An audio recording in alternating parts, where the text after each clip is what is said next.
Балыкчы Кочкор темир жолунун курулуш иштери уланууда. Курулуш иштерине жалпы 30дан ашуун атайын техника жана 60тан ашуун жумушчу тартылган.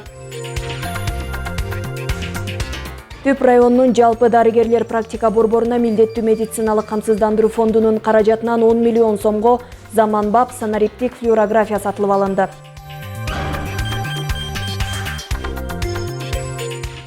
Ысык көлдө пансионаттарга бара турган жолдор оңдолууда. Жалпысынан 20 чакырымга асфальт төшөө пландалып жатат. Алдыда ушул жана башка жаңылыктар менен тааныштырабыз. Эфирде кызматыңыздарда Жанара Алмазбекова. Саламатсыздарбы?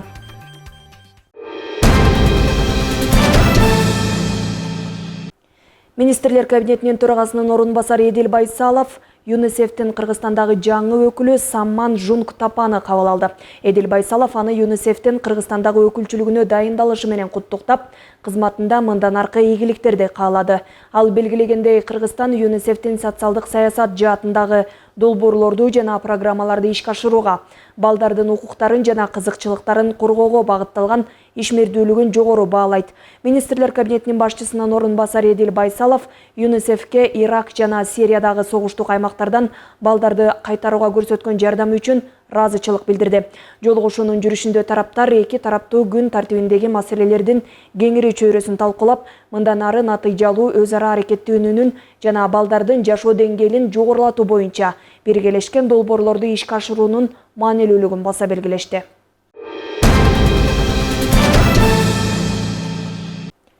Балыкчы Кочкор темир жолунун курулуш иштери уланууда. Учурда Орто Токой суу сактагычынын аймагында темир жолдун төмөнкү конструкциясын куруу иштери жүрүп жатат. Курулуш иштерине жалпы 30дан ашуун атайын техника жана 60тан ашуун жумушчу тартылган. Балыкчы Кочкор темир жолунун курулуш иштери башталгандан бери жалпы 45 суу өткөргүч түтүкчөлөр орнотулган. Ал эми Кочкор аймагындагы 30-40 чакырымдарында бургулоо жардыруу иштеринин долбоору даярдалып, тиешелүү мекемелер менен макулдашуу иштери жүрүүдө. Эскерте кетсек, 2022 жылы 5 чакырым, ал эми 2023 жылы 15 чакырым темир жолу курулуп бүткөрүлгөн. 2024 жылга 15-20 чакырымын куруу иштери пландалууда. Курулуш иштерин Кыргыз темир жолу мамлекеттик ишканасы өз каражатына куруп жатат.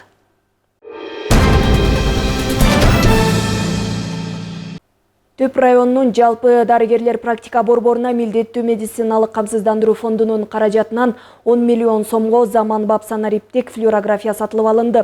Буга чейин борбордогу эски рентген аппараттары тез бузулуп, рентген пленкалары түгөнүп, бейтаптар Каракол шаарына барууга аргасыз болуп келишкен.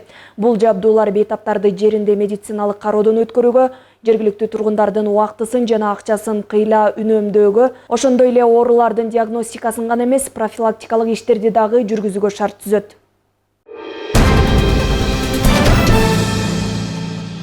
Жашыл Мурас улуттук өнөктүгүн ишке ашыруу үчүн жаратылыш ресурстары, экология жана техникалык көзөмөл министрлигинин атайын эсеби ачылды. Эсеп улуттук компанияны ишке ашыруу үчүн түшкөн донордук гранттык каражаттарды топтоону камсыз кылуу зарылдыгын эске алуу менен ачылды. Ошондой эле финансы министрлиги жарандарды, мамлекеттик органдарды, коомдук уюмдарды өнүктүрүү боюнча өнөктөштүктөрдү Жашыл Мурас улуттук компаниясына активдүү катышууга чакырат. Белгилей кетсек, президент Садыр Жапаров 2022 жылы 12 мартта Кыргызстандагы тоолордун экосистемасын коргоо жана климаттык туруктуулук жылынын алкагында Жашыл Мурас улуттук өнөктүгү башталганын жарыялаган. Жыл сайын өлкө боюнча 5-6 миллион көчөт отургузуу пландалган.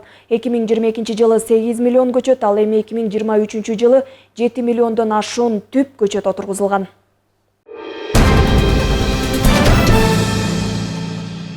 Ысык көлдө пансионаттарга бара турган жолдор оңдолууда. Буга чейин аталган унаа жолдорго көңүл бурулбай, эс алуучуларга кыйынчылык жаралып келген. Быйыл көлдүн жээгинде жайгашкан пансионаттарга бара турчу жолдорго өзгөчө маани берилип, жалпысынан 20 чакырымына асфальт төшөө пландалып жатат. Ысык көл районунун курорттук жолдору каралбай, жергиликтүүлөргө келген туристтерге ыңгайсыз болуп келген. Быйыл эс алуучуларга шарт түзүлүп, пансионаттарга бара турган жолдорду оңдоо колго алынды. Бюджеттен каржыланат барлык акча тегине. 1-6 чакырымды уже асфальт салып бүттүк, азыктап дагы. Золотописки Алам жолун асфальт төшөп жатабыз. Жарым жартылай жумуштар бүтүп калды. 1-200 чакырым каралган. Бияка 7.200.000.000 сом каралган. Мында Бостери айылындагы Жетиген, Нур, Алтын кум, Толкун жана Тулпар пансионаттарына бара турган 1 чакырым 600 метр жолго асфальт төшөлдү. Учурда Кыргыз деңизи пансионатынан Аалам эс алуу жайына чейинки унаа жолго асфальт төшөө жумуштары жүрүп жатат. Жол салуу иштерине мамлекеттик капиталдык салымдар беренесинин эсебинен каражат бөлүнгөн. Жолдорубуздун абалы абдан начар эле. Келген туристтер кичине келип кеткени кичине эме болчу эле да, проблемный болчу эле. Азыр мына ушинтип жолдорду салып берип атканына, жолдорду оңдоп берип атканына, асфальт төшөп берип атканына чоң рахмат деп ыраазычылыгыбызды айтып коелук дедик элек. Азыр Кудайым буюрса дагы ушундай кетсе туристтерибиз көп келет го дейм. Көп келип аткан туристтерге ыңгайлуу шарт түзүлүп атат. 20дан ашык эс алуу жайларга баруучу жолдор асфальт төшөө ыңгайлуу шарттар түзүлдү. Буюрса эми келечекте ушул асфальт төшөөнүн четки катмарларына жөө жүрүүчү адамдар түнкү жарык берүүчү фонарларды да орнотуу иш аракеттери жүрүп атат. Белгилей кетсек, быйыл көлдүн жээгинде жайгашкан пансионаттарга алып баруучу жолдорго олуттуу маани берилип, анын жалпы 20 чакырымына асфальт төшөө пландалууда. Мындай аракет туризм тармагынын дараметин көтөрүп, эс алуучуларды тартууга өбөлгө түзөт. Айнура Достукбекова, Нурлан Чойбеков, Айбек Жумашев, Ысык Көл жаңылыктары. Быйыл акыркы коңгуроо адаттагыдай 25 майда өтөт. Иш-чара учурунда мугалимдер балдардын коопсуздугуна кам көрүп, иш-чаранын соңунда ата-энелердин коштоосунда үйлөрүнө узатып жиберүүгө тийиш.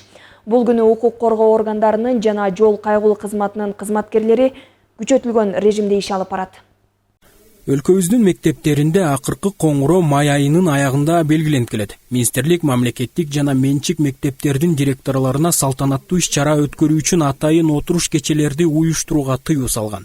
Акыркы жылдары окуучулардын катышуусундагы жүздөгөн жол кырсыктар катталып, анын кесепетинен өспүрүмдөр жапа чегип, алардын арасында өлүмгө алып келген учурлар да аз эмес. Бүгүнкү күндө ички иштер бөлүмүнүн тескемеси келген. Ушул күнгө 24-25 майга карата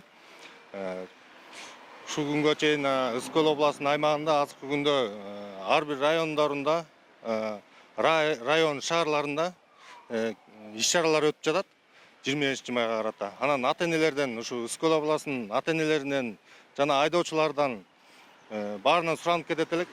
Ушул ата-энесинин коштоосу жок, жанагы мектеп окуучуларга автоунааларды бербесин жана айдатпашсын суранып кетет элек бирден бир. Ошолордун негизинде биз жол кырсыгын азайта алабыз. Жол кырсыгын болуп турбосун алдын алалы, жаштардын спирт ичимдиктерине жана жол бербесин, жана тамеки чекпесин, жана жол кырсыктарына барбашсын. Ошо ата-энелердин бирден бир жардамы керек. Бизге жардамы ошондон болот. Бүгүнкү күндө республика аймагында жол кыймылынын коопсуздугун камсыздоо, жол унаа кырсыктарынын абалын турукташтыруу, алардын санын жана коштогон оор кесепеттердин алдын алуу жана кыскартуу маселеси мамлекеттик деңгээлдеги эң негизги көйгөйлөрдүн бири болуп жаткандыгына байланыштуу Ысык Көл облустук ички иштер башкармалыгы боюнча жол кыймылынын коопсуздугун камсыздоо бөлүмү орун алган көйгөйлөрдү чечүү үчүн жан сабап иштешүүдө. Каракол шаарынын жол кыймыл коопсуздугу боюнча күнү түнү байма-бай иштер алып барылууда. Ошону менен бирге биз айдоочулардан жол коопсуздугуна так жана туура алып барыңарды суранабыз. 24-25 май күндөрү өткөрүлүүчү акыркы коңгуроо мурда окуусун бүткөндөрдүн кечеси жана башка ушуга байланыштуу майрамдарга күчөтүлгөн тартипте рейдтик иш-чаралар жүрөөрүн эскертишет. Ушул 25 майга карата бүтүрүүчүлөргө кайрылып кетет элек. Ушу 25-inde ушу эс алуучу жайларга көл жээкке, токойго барууга тыюу салынган. Ошондуктан күчөтүлгөн тартипте иш-чаралар өткөрөт. Ошондун себебинен жол кырсыктарын алдын алып, ар бир ата-энеге кайрылып кетет элек. Балдарыңызга автоунааңарды бербей, ушул Кудай сактасын дебей, Кудай сактансак сактайт. Ошондуктан ар бирөөбүз ушу балдарыбызды карап 25-inde ичине балдарды салып алып кырсыктарга учурап калбашына биз рейд чараларын өткөрүп жатабыз. 2024 жайкы туристтик мезгилдин кирип келе жаткандыгына байланыштуу облусубуздун баардык шаар райондорунда массалык иш-чаралар коомдук коопсуздук үчүн жол кыймылынын коопсуздугун камсыздоо бөлүмдөрүнүн кызматкерлеринин көзөмөлүндө болорун эскертишет. Талгат Токтомушев, Нурдин Урманбетов, Ильич Касейнов, Атайын Ысыкөл жаңылыктар кызматы үчүн.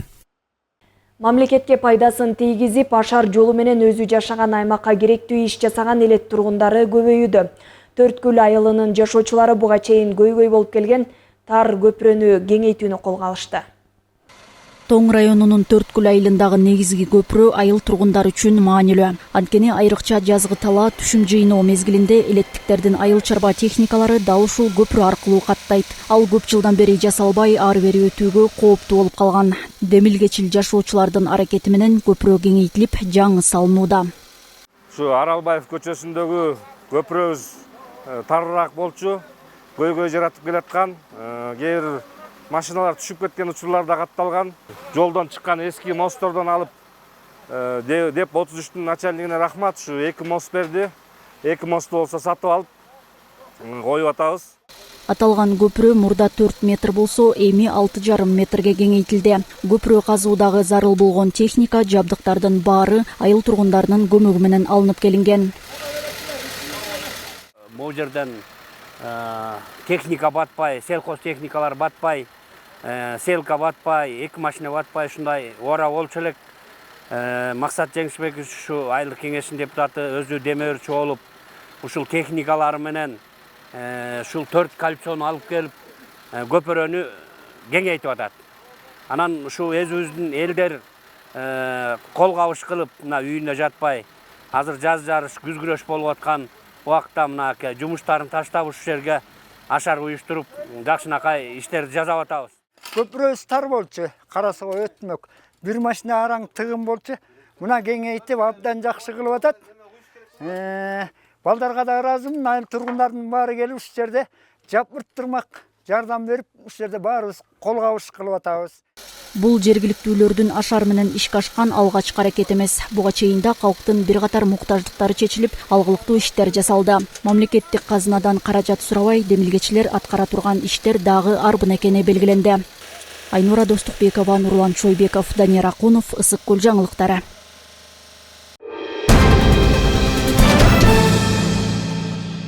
Ысык-Көл облусунда жыл башынан бери 111 өрт кырсыгы катталган.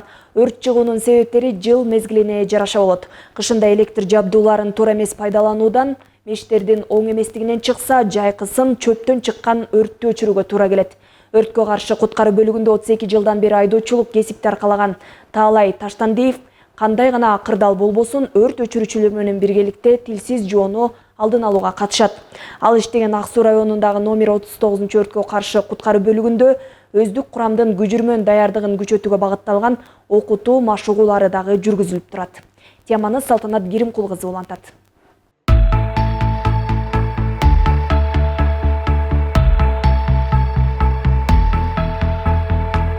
Ак Суу районунда чыккан өрт кырсыктарын алдын алууда кырсык болгон жерге тез баруу өрт өчүрүүчүлөрдүн милдети. 20 жашынан бери айдоочу болуп иштеп келе жаткан Таалай Таштандиевдин иш күнү ага бекитилген техникасын текшерүү менен башталат. Менин эртең мененки кызматым башталат автоунааны эртең менен немелерин текшерип, баягы, как говорится, чтобы оно было в рабочем состоянии, проверяем уровень масла, охлаждающую жидкость, потом проверяем исправности техники.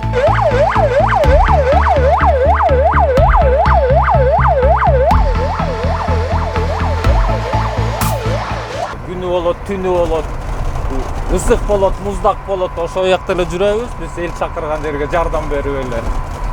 Анан азыр дагы өкмөт жагынан жаңы техника келип, азыр деген бир топ эле жеңилдеп калдык да. Машинелер жаңы. Эми Кудай сактасын, анда эл заман эле болуп турса экен. 32 жыл талыкпай ушу Ак Суу айылындагы номер 39-өрткө каршы куткаруу бөлүгүндө айдоочулук кесипти аркалап келген Таалай Таштандиевдин биргештешкен кесиптештери мына азыр жылына тынымсыз ушу Ак Суу районунда окутуу машыгуу иштерин жүргүзүп турушат. Азыр кезектеги дагы машыгууну өткөрүү үчүн атайын ушу Ак Суу айылындагы жайга келишти.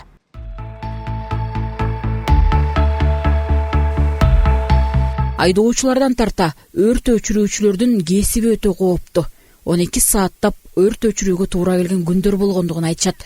Өрттүн чыгуу себеби көпчүлүк учурда жарандардын этиятсыздыгынан улам келип чыгарын белгилешет. Эсимде калган өрттөр көп өрт өчүргөм. Тиги Караколдун центринде магазиндер күйгөндө, анан бул Ак суунун ичинде ПМК күйгөндө, анан тиги Ак суунун картофель хранилищеси чоң өрт болгон, 12 саат өчүргөнбүз да. Андан кийин эми өрттөр көп болот, эми ар кандай болот да. Эң оору эми даже мелочь оору болуп калат да кээдечи, особенно когда кишилер же майда балдар болгондор, алар деле эми оору болот. Эми баягы аман калып калса жакшы, анан баягы летальный исходдор деле болот да, ошол оорураак болот. Өзүңөр эсиңерде болсо керек, техникалар былтыртан эле келип атпайбы? Ага чейин эски техникаларды оңдоодо, кароодо талай эмгеги өтө зор. Бул мурунку зилдерди бузулуп берчү да.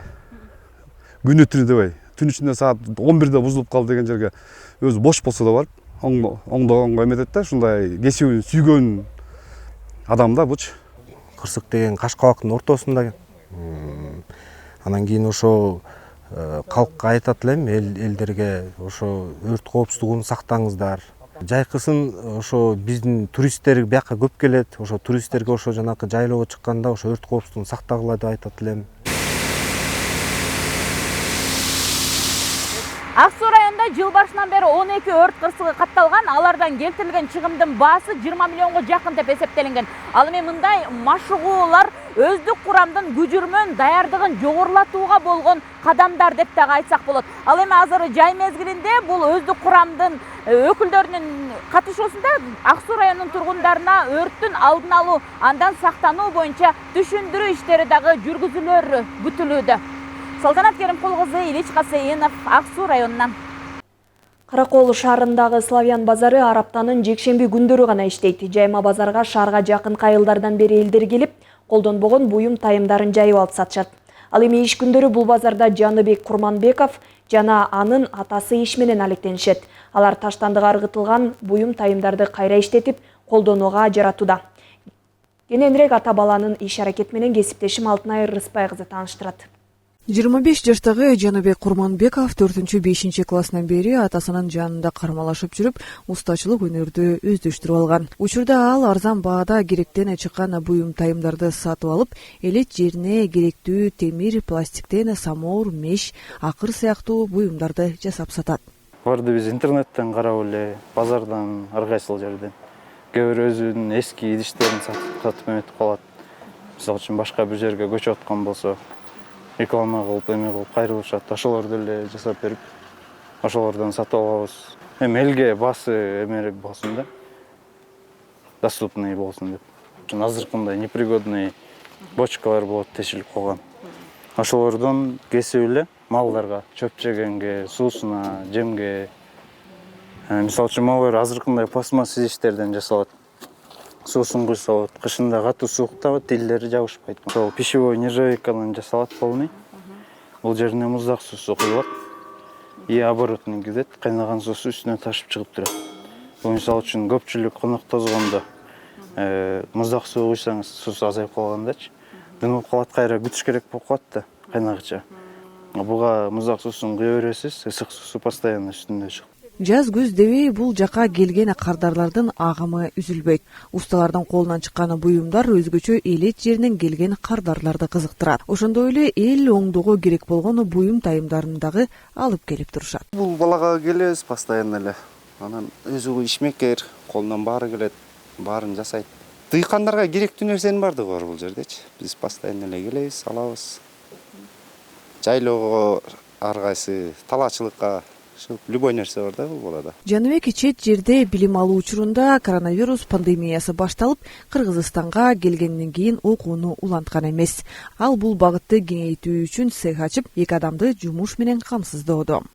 Булар деле ошол жана Киргизия машинканын идиши, нержавейка пищевой и алюминиевая монтажница. Мисалы үчүн казандын үстүнө коюп кое турчулары бар, светка иштечүлөрү бар, электрический. Андан тышкары газовый горелкага ар кандай түрлөрү бар да. Жумушчуларды алып элек кезде өзүбүз иштечүбүз, 2 киши. Күндүз мисалы үчүн базарда соода алса, кечинде бар жасаш керек болчу да. Ага уже мисалы үчүн бул печка 2 күндүн ичинде жасалса, өзүбүзгө 4-5 күнгө чейин убакыт кетчү. Иш күн эртең менен саат 8-ден кечки 6-га чейин болот. Ортодо обедибиз бар, обедибизди берет бияктан. Жол расходубузду да төлөп берет. Зарплат жагынан тааныш деле жок. Жакшы баары. 8 жылдан бери үзүрлүү эмгек кылган ата баланын мээнетин эл баалап үзүрү кайтууда. Өз эмгектери менен бир үй бүлөнү гана камсыздабастан жумуш орундарын түзүп келишүүдө. Алтынай Рыспай кызы, Сталбек Саманчиев, Мадина Бакирова, Тайныс Көл маалымат жаңылыктары үчүн Каракол шаарынан. Соңку жылдары өлкөнүн желегин желбиретип, кыргыз намысын коргогон спортчуларга мамлекет жана демөөрчүлөр тарабынан өзгөчө көңүл бурулууда. Мындай аракет спортчуларга дем берип, ийгилик жаратууга шарт түзөт. Бул ирет ийгилик жараткан спортчуларга жергиликтүү бийлик тарабынан акчалай сыйлыктар тапшырылды. Спорт тармагында ири ийгиликтерди багындырып, Азия жана дүйнө чемпионатында мыкты жетишкендиктерди камсыздаган алдыңкы спортчуларга жергиликтүү бийлик тарабынан акчалай сыйлык тапшырылды. Өлкөнүн намысын коргоп келген спортчулар үчүн мындай камкордук ийгиликтерди багындырууга жол ачат. Балык шаардык кеңешинин 27-чи чакырылышынын 26-чы сессиясында кабыл алынган номер 6/4 токтомунун жобосуна таянып, жана ошондой эле Балык шаардык мэриясынан 22 апрель 2024 жылы чыккан 171 тескемесине ылайык 2023 жылы дүйнөдө олимпиадалык, дүйнөлүк жана азиялык оюндарда мыкты жетишкендиктерди көрсөткөн спортчуларды сыйлоо тууралуу тескемесине ылайык бүгүн ушул спортчуларды сыйлоо аземинде турабыз. Бүгүнкү күндө ушул дүйнөдөн жана Азия оюндарынан орун алган 11 спортчубуз жана алардын 3 машыктыруучусуна акчалай сыйлык беребиз. Бүгүнкү күн мен үчүн бир майрамдай сонун күн болду да. Ушул кичинекей кезинде 5 жашында алып бардык эле таэквондого. 5 жашынан барып баштап таэквондого заниматься этип жүрөт. Жакшы ийгиликтерге жетишкен, бирок мынчалык бүгүнкүдөй мэрия тарабынан көңүл бөлүнүп ушундай кылгандарына аябай ыраазы болуп атам. Балдарга стимул керек да. Мындай деле утушат, бирок деген стимул болгон дагы жакшы да. Аябай ыраазымын, өзгөчө тренерине аябай ыраазымын. Тренер ушу 5 жашынан бери кыялдарын, балдарыбыздын кыялдарын билебиз да. Кыялдарына баарына чыдап, ушуларды ушунчалык өстүрүп, алтын медалга жеткирип, черный пояска жеткиргенине чоң рахмат, ыраазымын. Үзүрлүү машыгуу жана талыкпас эмгек спортчуларды ийгиликке жетелейт. Дүйнөлүк аренада өлкөнүн желегин бийикте желбиреткен спортчулар ар убак мамлекеттин жана демөөрчүлөрдүн колдоосуна муктаж экендиги талашсыз. Мен деген 6 жашымдан баштап таэквондо спортуна катышып баштагам. Жана ошол Каймов Нурдин Абныманаевичтин атынан ошол соревнованияларга барып тургам. Анан эң биринчи 6 жашымдан баштап биринчи Кубок мирага баргам. Бронза призер болуп келгем. Москва болчу, Минск. Анан кийин ошол агайымдын атынан ошол ар кайсы өлкөлөргө чыгып келдик, ата-энем да жардам берип. Анан ошол жакында эле Орто Азияга барып келдик, Ташкентке. Ошол жактан мындай агай бизге мотивация берип турду. Анан ошол Узбечка менен Узбекстандын кызы да күчтүү болчу экен. Ошого карабай анан өзүм да утам деп көңүлдөнүп, анан ошентип алгыста жеңдим. Таэквондону мен 5 жашыман бери азыркы жашка чейин машыгам жана 12 жыл өттүм. Мен бул спортко болгон кызыгым бул кичинекей кезимден эле шыктуулугум бар болчу, жана ата-энем алып барган. Ал эми дүйнө чемпионатына барган себеби чемпионат Кыргызстандан утуп, агайым экөөбүз барып келгенбиз. Ал жерден 18-ден 26 августка чейин дүйнө чемпионаты өтүп, биринчи беттеште казак кыз менен түштүм. Андан кийинки монголка менен түшүп, аны утуп жана 3-чү полуфиналга түшүп, россиялык кызга жеңилип калгам. Спортко кызык болгон себебим бул кичинекей кезимден бери. Эл аралык мелдештерде жеңишти камсыздаган 11 спортчуга 320 000, ал эми 3 машыктыруучуга 69 000 сом акча каражаты бөлүнгөн. Спортчуларга карата жасалып жаткан бул сындуу артыкчылыктуу кадамдар мындан ары дагы улантылып, спорт чеберлерин шыктандыруу аракеттери улантыла бермекчи. Миргүл Жеңишова, Сталбек Саманчиев, Мадина Бакирова, Балыкчы шаары. Бүгүнкү күнгө алынган жаңылыктар мына ушулар болду. Кайрадан эфирден амандашканча саламатта туруңуздар.